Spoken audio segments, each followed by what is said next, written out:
Pernah kebayang nggak, ada satu tanaman yang sama, tapi di satu negara dianggap sebagai obat yang sangat berharga, sementara di negara lain justru jadi monster perusak. Nah, inilah paradoks kudzu, sebuah kisah tentang dua takdir yang benar-benar bertolak belakang. Jadi, ini dia pertanyaan utamanya, misteri yang jadi inti pembahasan kita kali ini. Gimana ceritanya tanaman yang sama persis bisa punya dua wajah, sebagai penyelamat sekaligus perusak? Coba deh lihat perbandingannya. Ini kayak bumi dan langit. Di Jepang, kudzu itu sumber daya, bagian dari kehidupan yang seimbang. Tapi di Amerika Serikat, kudzu dikenal sebagai monster hijau yang liar dan ditakuti. Benar-benar dua nasib yang berlawanan untuk tanaman yang sama. Oke, untuk memecahkan misteri ini, ayo kita jalan-jalan dulu ke Jepang buat ngertiin gimana sih kudzu di habitat aslinya. Jadi gini, di Jepang, kudzu itu sama sekali bukan gulma. Justru sebaliknya, tanaman ini dipanen terus-terusan. Akarnya itu bahan penting buat obat herbal Kakoto dan juga jadi bahan kue-kue enak. Karena terus dimanfaatkan, tanaman ini jadi terlalu berharga untuk dibiarkan tumbuh liar begitu saja. Itulah lapisan kontrol yang pertama. Nah, ini poin yang krusial banget. Ada campur tangan manusia yang konstan. Selama beratus-ratus tahun, memangkas, membersihkan, dan menggali akar kudzu itu udah jadi bagian dari rutinitas. Sudah ada budaya pengelolaan yang mendarah daging, yang fungsinya menjaga kudzu tetap terkendali. Dan bukan cuma manusia loh yang mengontrol, alam di Jepang juga punya caranya sendiri. Ada serangga dan jamur yang jadi musuh alaminya. Ada juga tanaman lain yang jadi saingannya. Ditambah lagi, musim dingin yang beku setiap tahunnya seolah-olah menekan tombol reset pada pertumbuhan kudzu. Jadi, dia nggak bisa seenaknya tumbuh liar. Oke, sekarang ceritanya jadi makin seru.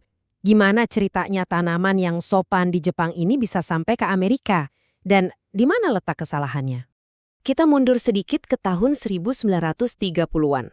Waktu itu, Amerika lagi menghadapi krisis lingkungan yang parah. Namanya Dust Bowl. Tanah di mana-mana terkikis. Nah, kudzu ini datang dan dianggap sebagai pahlawan, solusi yang sempurna. Tumbuhnya cepat, bagus buat nahan tanah. Pemerintah bahkan sampai ngasih subsidi buat menanamnya. Tapi, disinilah letak kesalahan fatalnya.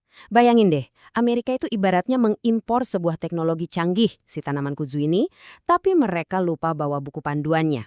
Mereka bawa tanamannya, tapi nggak bawa serta pengetahuan ratusan tahun dari Jepang tentang cara mengelola dan memanfaatkannya.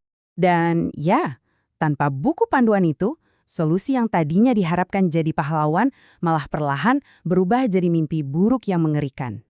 Pertumbuhannya benar-benar di luar nalar.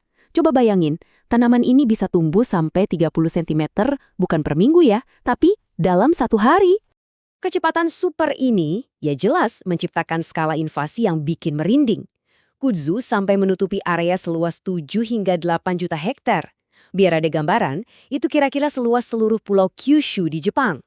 Ini bukan lagi soal sepeta kebun, tapi sudah invasi lanskap. Dan kudzu ini nggak cuma tumbuh pasif, dia itu aktif berperang. Pohon-pohon lokal ditutup rapat sampai mati karena nggak dapat sinar matahari, ranting-ranting pohon bisa patah karena keberatan menahan bebannya, seluruh hutan bisa musnah. Bahkan infrastruktur manusia seperti tiang listrik dan bangunan pun ikut jadi korban. Jadi pertanyaannya lagi, apa kudzu ini memang tanaman yang jahat dari sananya? Ternyata jawabannya justru lebih banyak bercerita tentang kita manusia daripada tentang tanaman itu sendiri. Ternyata, Amerika bagian selatan itu ibarat surga dunia buat kudzu. Gimana enggak? Musuh alaminya hampir nggak ada. Iklimnya sejuk, jadi dia bisa tumbuh subur sepanjang tahun. Dan yang paling penting, banyak lahan yang dibiarkan terbengkalai oleh manusia. Semua kondisi ideal untuk meledak ada di sana.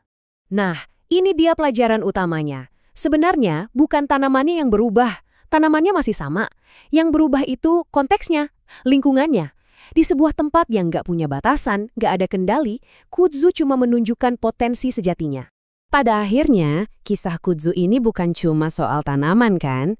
Ini adalah metafora yang sangat kuat. Sebuah peringatan untuk setiap teknologi baru yang kita lepaskan ke dunia. Entah itu AI, rekayasa genetika, atau apapun itu. Apa yang akan terjadi saat kita melepaskan sebuah kekuatan besar tanpa benar-benar memahami buku panduan dan semua konsekuensinya?